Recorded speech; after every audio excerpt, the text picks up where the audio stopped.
Good morning, good afternoon, good evening, and welcome to Behind the Mic. My name is Cynthia Mwangi. This is season 2 of Behind the Mic, and we're having conversations with artists both in Kenya and across board. And today I am seated with a very blessed, very humbled, and if anything in my part, I'm very humbled to be in her presence. She is a songwriter, she is a music director, she is an artist in her own right. She has won awards both in Kenya and out of the country, and for me this is such a great honor. It started prompting in me because the third year I'm like, bado tuna enjoy life kidogo, 3 years kwanza. The fourth year I'm like, aya na kweli yakuji.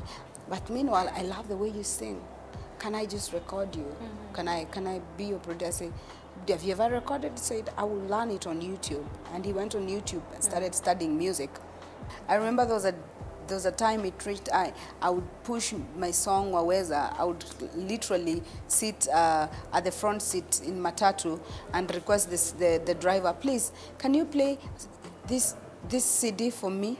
Ladies and gentlemen, welcome to Behind the Mic, Evelyn Wanjiru. Thank you, Cynthia. Why are you laughing at your intro? I'm laughing because you see, you're honored to be in my presence. I'm really honored to see you today. It's an honor. I saw you yesterday somewhere and I was like, whoa, I've never met her. So I'm meeting you today and I'm like, whoa. It's so interesting how things work. Yeah, it's an honor to be Behind the Mic. Thank you very much. It's an honor to be here this afternoon. Yeah. Okay, so we know you as an artist, right? And a lot of people have read about you, they have written about you, true stories, false stories, and today it would be good to know who you truly are and what are the things that, besides music, what are you passionate about, what drives you, what are some of the things that you see and sometimes you're like, just no. What are the things that you would fight for to the very end? And that's why we're having this conversation. So the first thing obviously would be, who are you?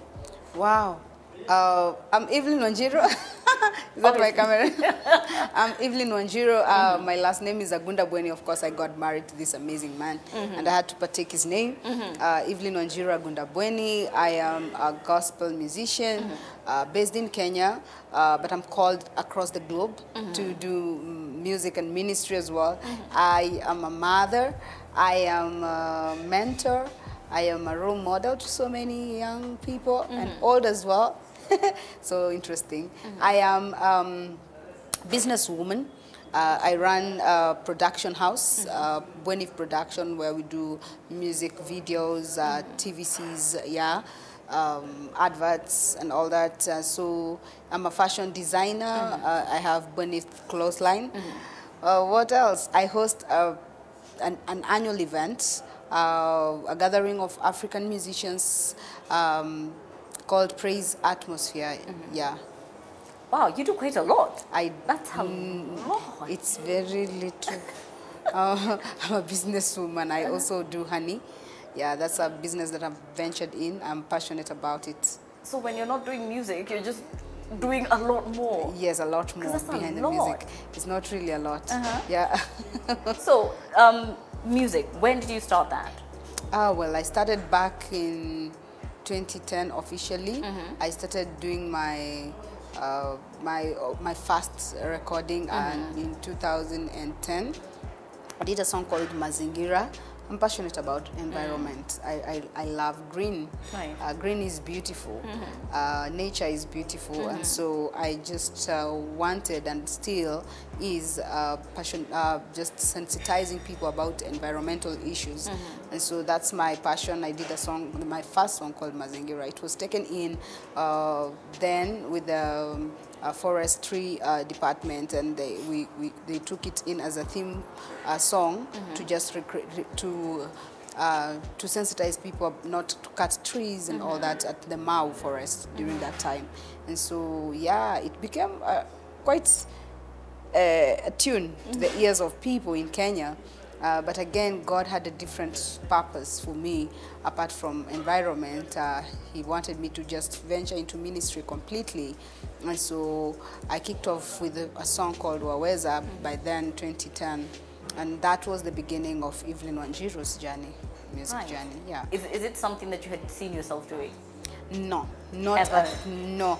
I used to sing in church. Yes. I've been raised in a family of musicians. My mom loves singing, and funny enough, I think because of my background, where I've been, how I've been raised, how life was tough back in Nakuru, where I've been raised in Nakuru, I just hated poverty. Poverty can literally make you see things totally different. And so I saw how my mom used to struggle with us, you know, in ensuring that 5 of us are well fed and we've gone to school. And so I just wanted to become a banker, because for me, bank is where money is kept. And And you it know, made sense. and you know, the Wanjiru in me was just awakening. You know, from Central, we are known, we are business people, and so I just wanted to become a banker. And if you ask me why I wanted to become a banker, you know, I didn't realize that that is not my money. It's people's money that is in the bank, you know. But I wanted to work there because I felt, hey, maisha, I don't want to live such life, you know, of struggling, of hustling and all that. But God had a different purpose for me. Yeah. Oh no, please continue with the purpose. Yes, I continued with purpose. Yes. He had No, a different, I was having, he had a different purpose for me, because during that season of doing Mazingira song, during actually being raised in the ghettos of Nakuru, life was not easy for us, and so we kept on hustling. My mom kept on hustling with us, and when I finished school, I just couldn't hold it anymore. And by then, M-Pesa ikaanza. M-Pesa was birthed. And I'm like, if I'm not going to venture into the banks, I want to work in M-Pesa. M-Pesa was the thing. Yeah. I've never been employed in my entire life. That is incredible. I've always been the CEO. By God's grace, something that my husband keeps on telling me, hey, you need to be under someone to know what are the kind of pressure people get when they are under CEOs. And so, but God didn't have that plan for me. I remember one day I was singing in church. This guy comes in and he walks in church, and I noticed, you know, when you're in church singing, you notice someone, you see everything. So this guy comes in, and I'm like, ooh, who's that? And little did I know, he will end up being my spouse. And so when we met, the first time he took me for lunch, he told me, you know what? I am not looking for a girlfriend. I'm looking for a wife. And I just finished my high school, and my mind is in banks. My mind is in M-Pesa. Making money. Making money. You were telling me about getting away from poverty, man. Yeah. And I told him, hey, just give me 4 years. When I'm done with school, I'll come back to you. You know. And he said, okay. But meanwhile, I love the way you sing. Can I just record you? Can I be your producer? Have you ever recorded? He said, I will learn it on YouTube. And he went on YouTube and started studying music. By then he used to work in an office, and he started studying music, and he studied how to record. And we started off our first business, that is Bueniv. Bueniv is Agunda Bueni and Evelyn. And we met and we say, hey, can we just partner together and start this production house? And that's how we started off Bueniv Production. My goodness, how we started it was something else. You know, we didn't have money. I think by then his salary was, I think, around 10,000 Kenya shillings. And he went ahead, tried to look for a loan. He couldn't get, just to record Evelyn. And I'm just his girlfriend. And when he went to church where we were serving, and they gave him a microphone, a church microphone, with the cables. And then he took his socks and tore it, took the hanger for the one that we used to hang clothes. He undid it, and then he put the socks inside and made a pop filter and put it there. And that's when we did the Mazingira song, and we did Waweza song. And the song started becoming songs in churches and people started singing. And I'm telling you, our humble beginnings really makes me humble. Sometimes when, you know, when you feel like, hey, now everybody's talking Evelyn Wanjiru, hey, God reminds you, hey, remember where you're coming from. And so we started off Bweni production, and it started, and we started getting clients. But some clients used to come to the studio and like, ile ka studio yenye inanga vyombo, inanga instruments, like ile ka studio inanga instruments, you know. And there was a time I used to tell God, one day we will have one of the best studios in Kenya. You know, I believe. And after I've finished praying, I'm like, where will the money come from? You know, like how are we going to, that is way back in Nakuru. And so we moved, time went by, and I started getting invitations in Nairobi. And by then it's 2010, 2011. And 2012, 4 years down the line of dating this man, because I met him at 2008, I reminded him, hey, I said 4 years, so 4 years is done. Said, we need to get married. So I got married in 2012, on the April of 2012, and then we did a song called Zaidi ya Yote. Kenyans call it Zaidi ya Yote. But I call it Mungu Mkuu. So, but Kenyans decided to baptize it like the Zaidi ya Yote utabaki kuwa Mungu. So it became. And so we did Mungu Mkuu song, and the song now literally catapulted me to another dimension. And the demand was so much in Nairobi and in Kenya that people wanted me. So I used to commute every weekend from Nairobi to Nakuru, And I used to hawk my CD a lot at River Road, in River Road. I remember, man, those days, wow, some of the days that literally makes me, just the other day I was walking downtown and I was telling some friends I was with, I used to stand here and hawk, and there was a time at around 11, and it was 11 just the other day, 11 p.m., and I'm supposed to have finished an event. I'm waiting for this person to at least give me something, and they told me, oh, God bless you, thank you for coming, and I don't have fare to go back to Nairobi, to Nakuru. So I had to stand there at 2NK and start hawking my CD, and I got 500 shillings, and I entered the car. And I used to like those kuku zenye zinazunguka hivi kwa town. Nilitango Sunshine Ford, I used to love them. So the 200, I will go to Nyamakema downtown and take my matatu, nikichukua pale ka chips kamia na kakuku kakwota, nikikulanga nikielekea Nakuru. And I used to commute a lot in Nakuru, Nairobi. But the demand was so much in Nairobi, and so my husband said, hey, we need to move to Nairobi. I said, I can't move to Nairobi because the life there is too expensive. He said, no, we have to, because it's I think that's where our life and our destiny is. And I told him, okay, we are moving, but where are we starting? We just got a contract in South Sudan. A choir wanted us to, a church wanted us to do a recording for their choir. And so we said, I never thought in my entire life, not even thinking of how to get into a plane. And so they said, don't even talk about plane. We are just coming by road. And so we took a bus from Nairobi to South Sudan. We took a bus and we went there to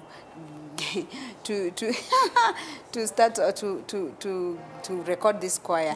And when Kenyans heard that we are in South Sudan, some Kenyans, some who are talented, they requested, can we come and record with you guys? And so we recorded and made some few money. By then they used to pay in pounds. We got money. We moved from Nakuru now to Nairobi. Man, that was another thing. We moved to Nairobi, started off life. And in Islando, I think, kama hujakanyaga Islando na ukatembelea Islando manze, na ukaanzia life huko, itakuwa ngumu kuelewa kiasi. You know, I know there is Islando, there is Kawangware, but Islando ndio mtaa yenyewe. And so we started off in Eastlands in Donholm, and our lives started kicking off from there. Yes. So you've recorded artists in South Sudan, you've recorded Kenyans in South Sudan, you moved to Nairobi. Yes. and now your song is picking, and you're getting some money at least. Yes. So are you still being paid in Praise Jesus and Thank You Sister? Well, to some point, and some churches used to appreciate me well, but you know, there's something that is called building your brand. Up to date, I am still not struggling, but I'm still building my brand. You never get tired of building your brand. Yeah. You grow every day. By the time I'm called, someone would want to call me, be like, oh, tunataka ule msichana anaitwa Evelyn Wanjiru. I used to be very petite. So I would enter an event and I would be told, go and sit at the back. Atuani nani? Mimi ni mwimbaji nimekuja. Oh, okay. Tunangoja guest singer. Sit at the back. Where? You know, both my husband and I, we are very petite. So we used to be told to go back and sit at the back. And I would stand, before they introduce me, they will have to sing my song. Even if you want to introduce me to someone or I meet someone, yes, I'll be like, my name is Evelyn Wanjiru. Oh, yeah. Do you know that song that is sung? So, like, I would have to sing before you embrace me. Yeah. So by the time I'm done singing, that's all. Oh, kumbe ni wewe. So it's work in progress. And so making your brand or building your name, the Bible says a good name is better than riches. And so making the name Evelyn Wanjiru, building the name Evelyn Wanjiru has not been a walk in the park. And so we worked hard to build this name. And so every time, sometimes people will call, they'll be like, oh, we want you. Now my husband became now my manager. He used to manage my work. Up to date, he's my manager. Like, he takes in invitations. He's able to talk. Unlike me, my work is, you sit down, your work is to just appear, go minister, that's you. You have to look good. In case, because some people take advantage. You know, they'll take advantage. They'll be like, you just come. We'll bless you with whatever we have, which is not bad. But sometimes people put aside a budget and they will just want to manipulate and just walk over you and don't give you what's rightful yours. And so being with him in my life has enabled at least this brand, Evelyn Wanjiru, to grow. I'm able to do good videos. I'm able to produce good music if I want to do live recording. I've ventured now into live recording. And it's costly. It's one of the most expensive things right now is doing a live music. And so him being part of my journey, he's able to strike deals for events, for corporate events. You know, if I'm called in a church, he's able to talk to a pastor and come to an understanding. You know, yeah. So we can't say that I'm at a bad place. We thank God where we are. It's not like where we used to be, hawking CDs. Yeah. So do people realize you used to do that? Yeah. And do you sit in moments and you go, guy? Yeah.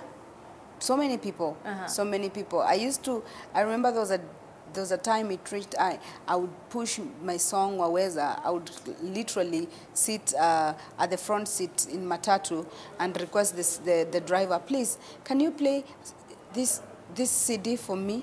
He'd be like, no, today we want to listen, we are listening to this other person, this other musician. And they used to play a lot of Eunice Njeri and Mwai, Paul Mwai and Sarah Kay. And nowadays, when I meet them, I tell them, I can imagine, they used to deny my music to be aired or to be played.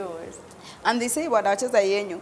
I remember there was a time I went to an event and they pushed me back to, they said, I was seated at the front. They told me, stand up. I've been a guest singer. Toka hapa ni kwa guest musicians. And so I sat at the back with my husband, and I had stayed there from 10. It was around 4. You know how musicians come? Yes, you know. And so this guest minister came in, and because he knew my song, when he stood to sing, I had really requested from 10 a.m. For an opportunity. For an opportunity, they told me, utaimba saa zile watu watakuwa wanatoka. So I was waiting for that time niimbe saa zile watu wanatoka. And so this guest minister came, and when he saw me, he said, ule ni Evelyn amekaa kule nyuma. Evelyn, come. And everybody's looking at. He said, do you know who is that seated at the back? But surely, who knows me? They know my song, but they don't know me. And so he gave me the microphone, and when I started singing Waweza, I broke down.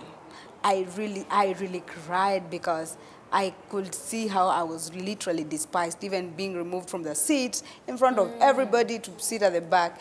And yeah, it's a good place to be, because right now I look back and I can't boast in myself. I know God is the one who has enabled me to walk the journey. Yeah. And there is no gold that doesn't go through fire.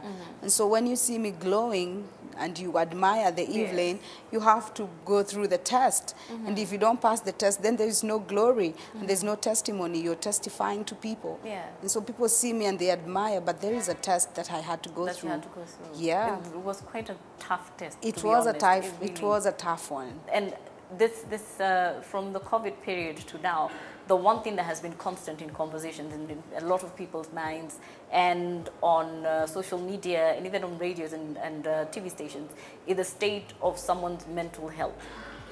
And I am assuming back then that may not have been brought to the forefront, and it was never something that we were thinking about. But what was your space like? How was your mental space at the point where you have a song that's playing on radio stations? You have people singing your song consistently, but one-on-one, someone is literally picking you and telling you, can you go sit there, because I don't recognize you, I don't know you.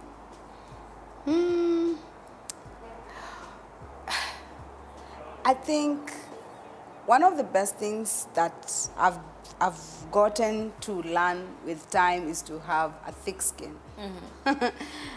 There's no strong woman you will see and they don't have a thick skin. No matter how small, big, or slender they are, short or tall. Low. And just having the thick skin and knowing that I have a vision and a purpose. And when you have a vision, so many obstacles will come. You set your mind and you allow your mind to absorb what you want it to absorb. You become sick, you have mental stress because of what you allow. And anything that you cannot overcome or conquer, then it will kill you. But anything that you're able to overcome, then it can never kill you. It will come, it is a passing wind, it will pass. And so during COVID time, I know so many people have gone through one of the worst periods I don't think any of us was expecting to encounter. I remember the it was in March when it became an actual serious pandemic. Yes. Actually all of us gave ourselves a grace period up to August. Said we're just giving it 2 months. I remember I saw it in China, and I saw there's a pandemic in China, and I thought, watu wa majuu. You remember the way? December. Yes. Yeah, we didn't think it would get here. The same way we used to see cancer, and we thought cancer is not in Africa. Receiving calls, hey, we've cancelled. And I was just going on social media, this postponed, cancelled, postponed, cancelled. Man, and the reality now came. It dawned on all of us. And we started closing our businesses. People couldn't come and record. And that's when I told God, you know what? You need to come in a different way now. We need you on board. We started doing the virtual, I started doing something called Worship Flow, a virtual just moments of worship in my studio. But again, I feel I need to do something more. And so I came up with the business of honey. And I used to post it on our social media for the estate, and we're selling honey. My goodness, just like that. And everybody, I want honey, because now COVID is like a flu, and people want chai dawa. And we started selling honey. And now it became like, hey, you have to be really serious with this business. Little did I know that it's going to be something that that people would really embrace and buy from me. But again, I saw so many people and so many musicians going through a very rough season. it kept on clicking in my mind, hey, you need to learn, as musicians, we need to learn the art of saving. Some of us, I'm sorry to say, but most musicians, sometimes you are given money, you're paid, and all of it inaishia kwa kiatu, kwa nguo, kwa nywele, Kwa sababu lazima ukae poa, which is not bad. But again, we need to learn to be wiser. And most of them really went through a very rough time. Most of them went back to the village. It's so sad. And I prayed that God would give us wisdom. Most of them, their marriages broke because we weren't providing. It doesn't provide anymore. Yeah. It became something else. Just COVID just made things go haywire. But somehow God just restored us back. And here we are. Yeah. Okay, so you're selling honey, and for now you were doing the sessions on Zoom. Was that still while you're doing fashion, or fashion came after or before? Where was it? Fashion came after, before that. And actually my husband is the one who started off Bwenif Outfits. It's an online cloth line. And so I am thinking of venturing into it like fully, but I haven't completely. Every time I would dress up and people would be like, I want what you are wearing. And I'm like, you know, it has to be really, really, really in, it has to be, you have to be passionate about it. Because you have to fight through it, yeah? Yes, and so my husband is also into fashion. He loves good outfits. And so he started off, he said, I've started a business. I've started a cloth line. I'm like, oh, you did? Yeah, it is here. We are selling things online and in abroad, and most of our clients are the abroad people because we travel a lot, and so people want to put on Bwenivware. They want to put on anything I put on. They want to have a logo of it. They're like, any designers on a check, any designer Bweni. You know, you were so used to their designers, you know, but now we didn't know that whatever we come up with, like, it's also a designer. And so we are privileged to be doing that. We believe in good taste and good, when you look good, it presents who you are. It talks about the outside of you more than the inside. The way you appear before people speaks volume. And so that's one of the things that I believe in. That you're doing. We have now Bwenif Digitals. Bwenif Digitals is a gospel digital platform to talk about gospel stuff. Yes. We have so many digitals that are talking about other things and rumors and all that. So but many. Now, so many here in Kenya. But we've started off for the Christian-based, and so it's called Bwenif Digitals, where we are starting off Christian-based content.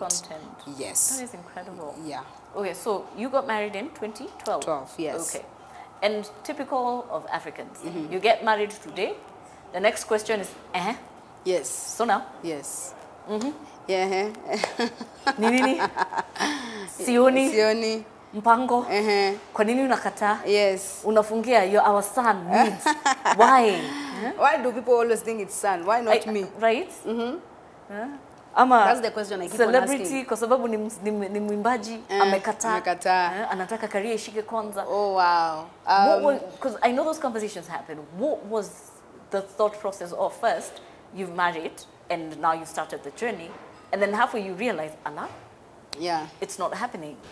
Walk me through the first phase of you realized there was something. At first, we were just in our own ozone. I would say we were just enjoying ourselves as a couple. And we had this baby called Bwenif. Our business is what we were all focused in.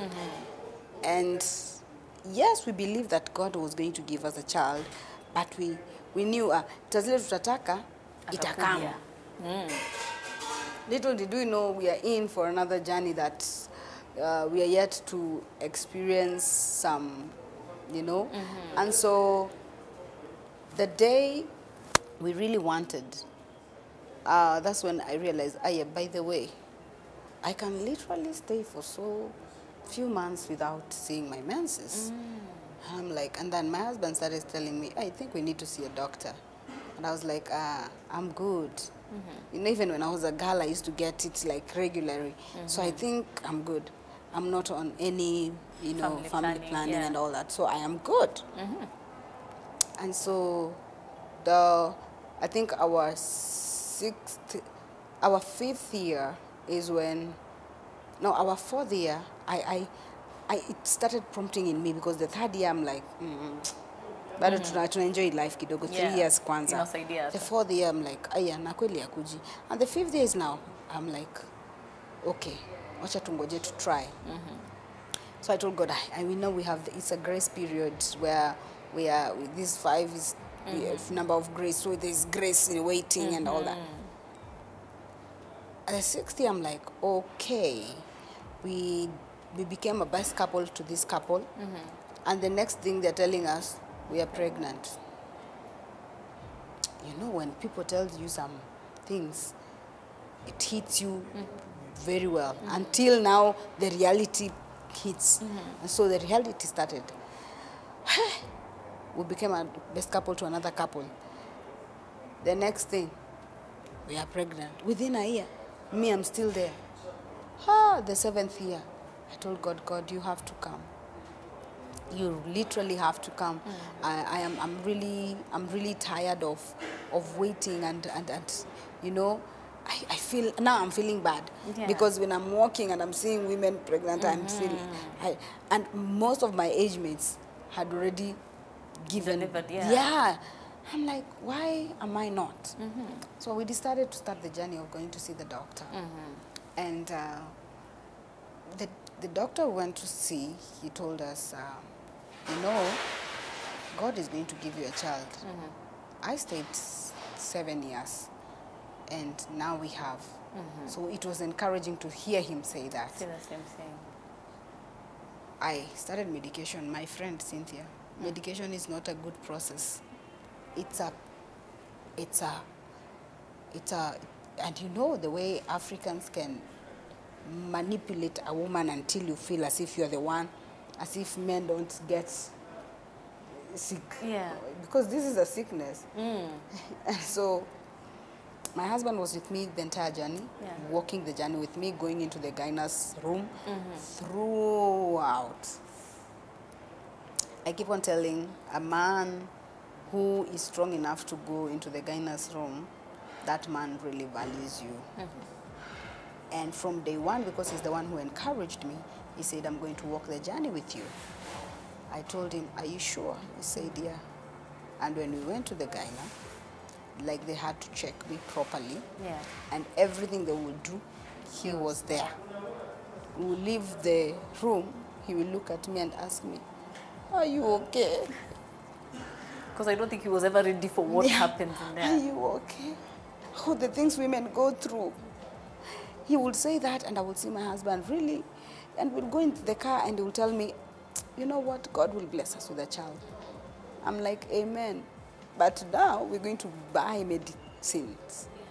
And the kind of medication I was putting, some of this I cannot even say on camera, because it's not, I wouldn't want anybody to go through that process. We were given 3 options with the doctor, and the last option was, now if you don't get pregnant after this treatment, all these treatments, the last one is IVF, and it's quite expensive. I said, I'm not going to do IVF. I believe you conceive proper way. You know, it's not that it's not it's just assisted. Ni watu wa majuu, his process. It's just that I felt I will conceive the way a woman is supposed. And I started telling God, Mungu, mimi nazaje kukuwa na kuimbianga hizo wimbo zote hivi waweza na nini? Ati nianze kwenda I'm not going for an IVF, God. And so it was bad because I had a very bad hormonal imbalance. It was really, really bad. I was ever put on schedule. Naambiwa, now you're taking it 3 months down the line. Try. You'll be fertile on this particular day. This week you'll be fertile. Babe, I'll be fertile this week. We have to be busy. We're not going anywhere. You know, we have to be busy. Dedicated. And you know, and then the doctor tells you, you don't need to think about, how can I not think about it? And you told me I'll be fine. You know, it's messy. I'll say it's just messy, but I will do it because when you're desperate for something, you will do anything. And so the 7th year passed, no child. And you know, I'm married to a Luya man from the Luya County, the western part, Mohana. And I was telling God, this is the 7th year, we don't have a child.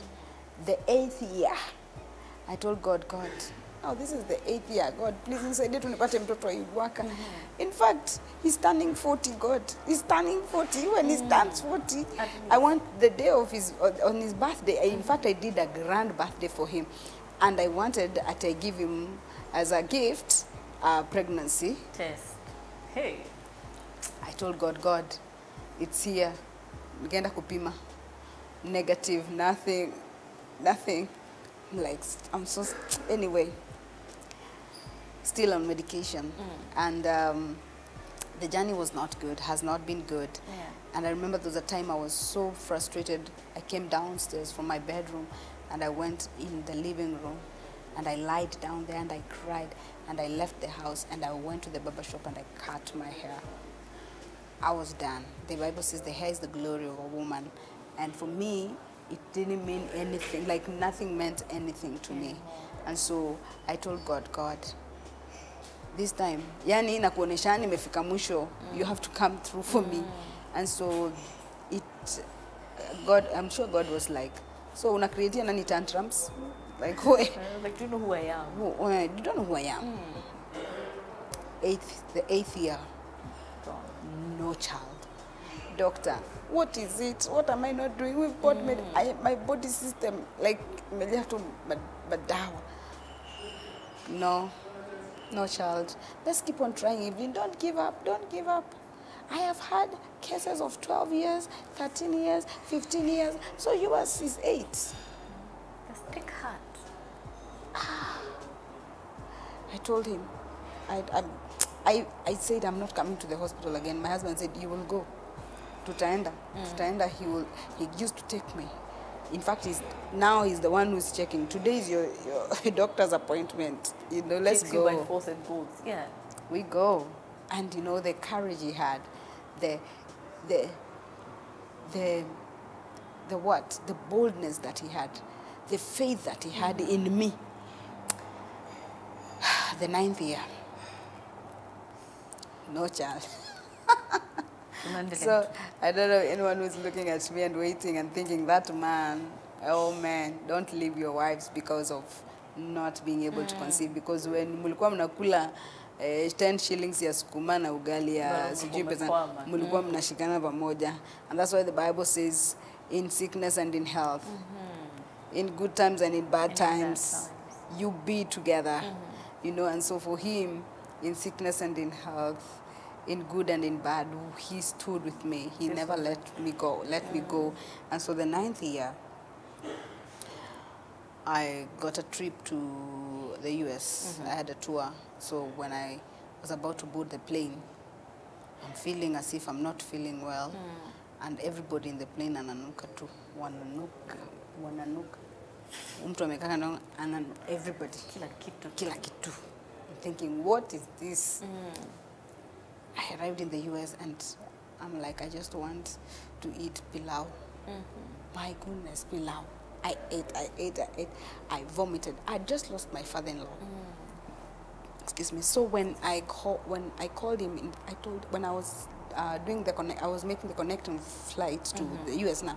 I told him, I've been sick in the plane the entire time. I don't know what is wrong with mine. He said, don't worry. I think you're so fatigued and all that. Yeah. I arrived and I took pilau. I vomited. My host, the pastor's wife, said, I think you're pregnant. I said, iyo ni yako. Yeah, because in your mind you're already even crossed. Yes. Yeah. I am actually taking medication just for the sake now of taking. If it comes, it comes. If it doesn't, it's okay. Yeah. She told me, I think you're... I said, no. I wanted Doritos. I took crisps. Doritos is like crisps. I took it, and I was taking ice cubes. Now I remember one of the pastors, when she was pregnant, she used to take a lot of ice cubes. Yes. But in me, my mind never clicked about that. It hadn't. And after the service, my friend tells me, you need to go and test. I told her I will not test when I'm Here. when you're here. So let's do away with it. Said, asked me, what do you feel like eating? I said, I want to eat ugali and skuma. Take me where I can get ugali and skuma. So I took ugali and skuma. I vomited. I'm in church singing, but I'm eating ice cubes and Doritos in the service, and I'm the guest singer. So imagine if you're a guest singer, all eyes are Just here. All eyes are on you. All eyes are on you. And it didn't even bother you. It did not bother you me. at all. And she's looking at me. Nafanya. And she's like, ah. So I took, and we went with her, and she bought me this pregnancy stripes, and I took it, and I went to my room. That night I slept. I did not even think about it. In the morning when I woke up and I went to the, yeah, niko na ile stripe. Hebu nende try nione. Hivyo tu just. Just.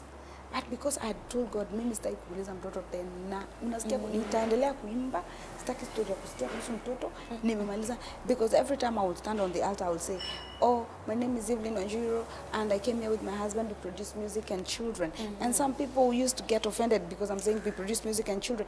Yes, of course we produce even children. Yes. Children, spiritual children in music, you know. But now I was prophesying prophetically in my life, and some did not understand. Yeah. Some will laugh and say, But they "Hey, how many kids do you have?" I will say, none.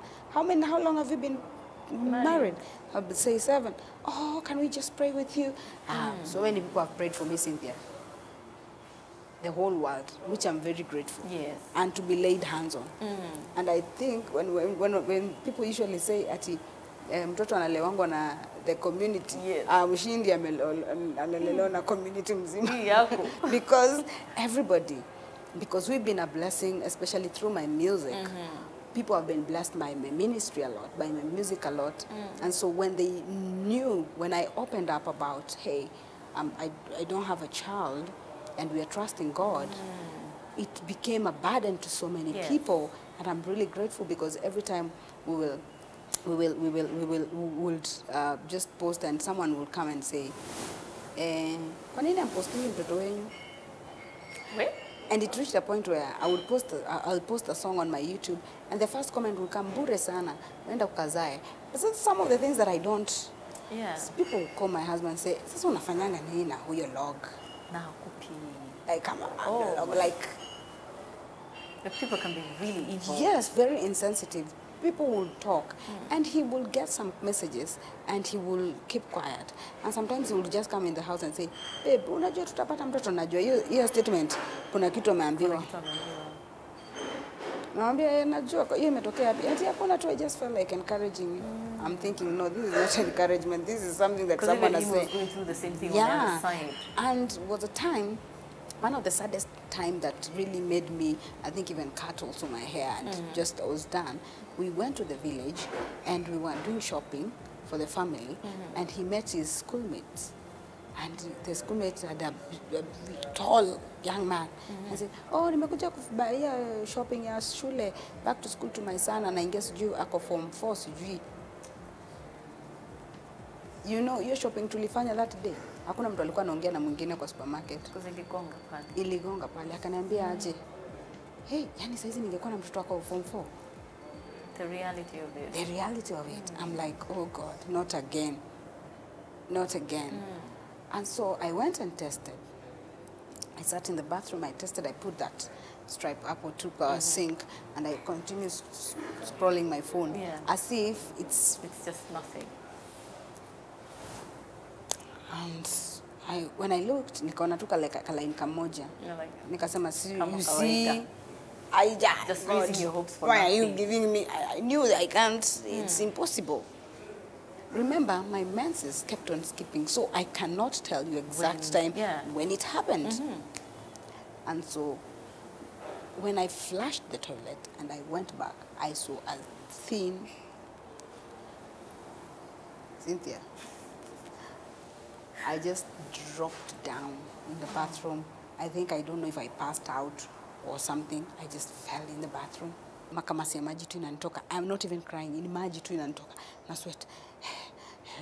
I just took my phone, took a screenshot, sent it to my husband.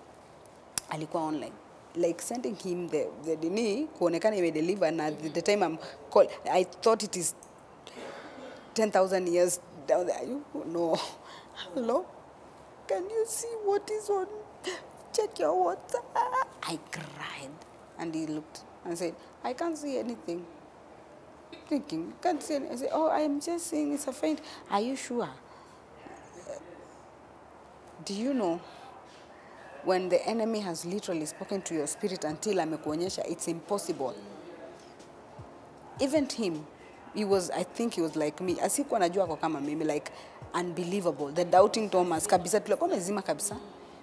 Nikaona huyu understand this story. Kakunywa maji.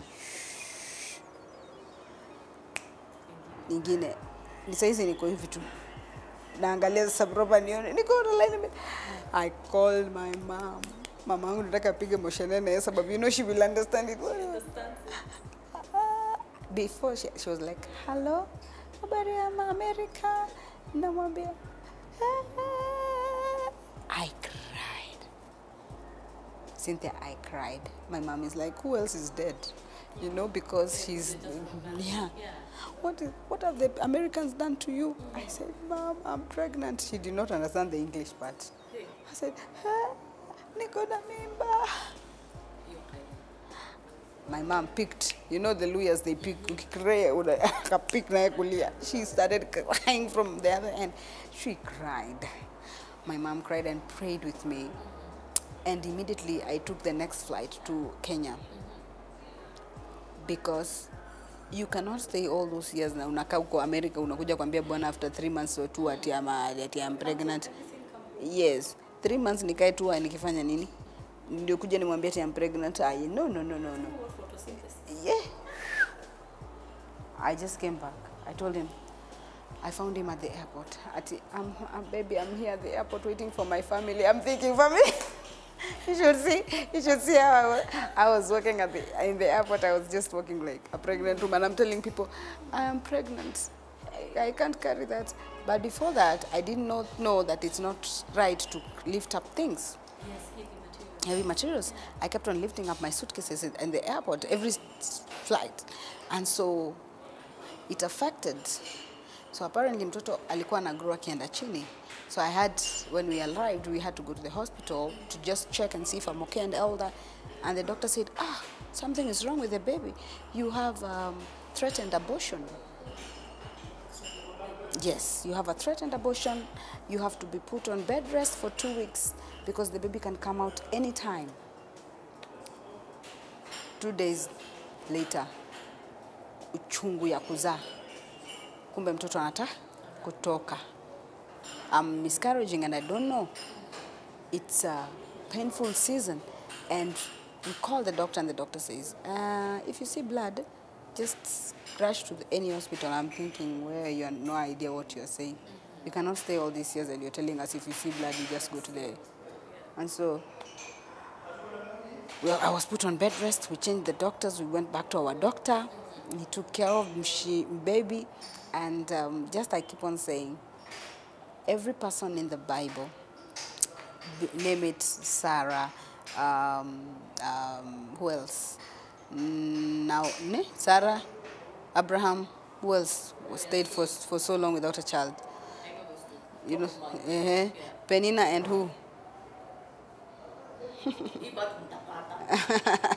Atakata. Anyway, anybody that stayed for so long without a child, God blessed them with a baby boy. And so, for me, I believed that God had purpose to bless us with a baby boy, and that is what I had desired in my heart for so long. And so that time, when we went to scan and to check who I was carrying, we found out it's a baby boy, and he was a healthy boy. And yeah, I received a boy. on the 6th of April, one day to my wedding anniversary. And so this year, as I'm celebrating my anniversary, we are celebrating Mshindi's birthday. So it's a beautiful journey I've gone through. I talk to women, I tell women, be encouraged and have faith. Every time we tell couples, my husband says, there is grace in waiting, and there is no test that doesn't have a testimony. And so everybody, we are at the limelight. Everybody looks, most people look at us. I'm sure there is a couple out there that are not known. They are just doing their businesses, but they don't have a child. And probably by just looking at my testimony and Agunda's, because we are known because of music, they will be encouraged and say, kama mtu kama huyu, and I go through that, na anashikilia Mungu, then this God is a true God. So we are a testimony. We have a beautiful baby boy now. He's 9 months old. We can't wait to celebrate his first year. Yeah. So it is a learning place. So walk the journey. It's a beautiful place to be. It's a learning place. Right. Yeah. And finally, off mic before, we were talking about playing Kenyan music and the opportunities that are available. And I know people play the music out of the country, but what do you feel about how Kenyan music is received by Kenyans themselves? Wow. I would say it's we're in a very sensitive place right now, because everywhere you go you hear different sound from different countries, and Kenyans are very good in embracing foreigners, which is not a bad thing. It is very good to embrace foreigners. But my take is, give us an opportunity to be heard. I was sharing with my team the other day, and I was telling them, we have different sounds. We have the sound of Kalenjin, we have the Maasai sound, we have the Kamba sound, the Kwata. You know, there is a sound, there is the Luo sound, there is a Luya sound, the drums, and you know, there is the Taita Taveta, the Wadigo. There is that sound we have. If only we can embrace that and give Kenyans an opportunity to hear that sound. Tanzanians have their own sound, the bongo and all that. They were given an opportunity in their media houses to be heard, and that's why the sound was embraced, and ilikuwa kila mahali ikafanywa ikakuwa hit. And so for us, if we only embrace that, Nigerians, they have their own sound. Same to South Africa, kuna hiyo inaitwa nini, amapiano. It is because ili emphasiziwa. And so if we emphasize that also in our land and embrace it, we have sounds. I just released a song called Everlasting. My friend, I did that song in the praise atmosphere, and the way Kenyans were singing the Kikuyu, the Kegosho, the Kamba, you know, I'm like, oh my goodness, if we embrace that and give us opportunity. It is good to love your neighbor. Love, because that's a command from the Bible. But again, you have your very own children here. Embrace them, give them a chance, give them an ear, give them an opportunity to be heard. Let's embrace our sound. Let's take Kenya to the world. Tusiseme we don't have good taste. We have not had. We have not had. Where did you hear we don't have good taste? We have good taste. We have good musicians in our country. You're a testament to that, because you won an award out of the country. Yes, I've gotten opportunities. I've been nominated in so many. That means they listen to Swahili music.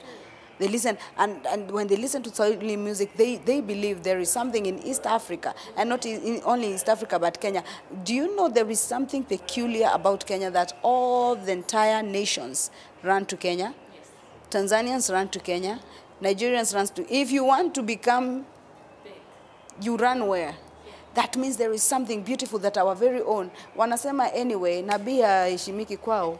It's so unfortunate, but in Kenya we have to heshimu Nabii. We have no option, because this is the best place to be. Yeah. Well, you heard it right here on Behind the Mic. We've had a great conversation with Evelyn, and I think of all our guests on this season 2, she has been very illuminating, not just on her journey with Ushindi, but more importantly on Kenyan music. And I'm hoping this will be something that the rest of them will also echo. And it's something that we can all embrace moving forward. I am looking forward to hosting a lot more guests who will be also as bold, and they will stamp their authority on Kenyan music as well. Thank you so much for joining us. We hope to catch you again next time. My name is Cynthia Mwangi, and we're out.